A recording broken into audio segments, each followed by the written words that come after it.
اعوذ بالله من الشیطان الرجیم بسم الله الرحمن الرحیم. ګران کتونکو، ګران مینوالو، السلام علیکم ورحمت الله وبرکاتو. نن به زه د چا عیوبو باندې پرده اچول موضوع باره کې به یو لنډه کیسه وکړم. یو ورځ یو استاد سبق وایي. نو استاد چې ماشومان سبق ووایي او نور ته سبق وښیي نو په دې کې ښکار شي. نو دا استاد چې اوس ښکار ته ماشومان لاړ شي، دا استاد سره هلته ناست نو د ښکار نه یو ماشوم راشي استاد ته ووایي چې استاد زما ګړۍ ورکه شوې ده. نو استاد ورته وایي چېرته دې ورکه کړې؟ هغه ورته ویل په سیند کې مې ورکه کړې.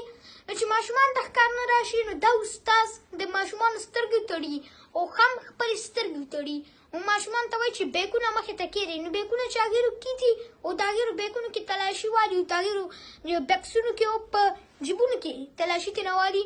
نو چې تلاشي والي استاد ګړۍ پیدا کړي او جیب ته یې واچوي.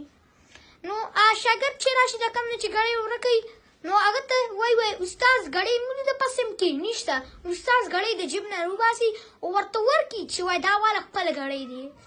نو هغه بیا 20 کاله بعد همدغه شاګرد ته د کوم بیګ نه چې ګړۍ راوتلې وه هغه د استاد لاسونه ونیسي وموچي کړي. استاد ته وایي استاده زه د ستاسو د برکت نه زه نن دې مکان ته رسېدم چې تاسو زما په عیوبو باندې پرده اچولې وه.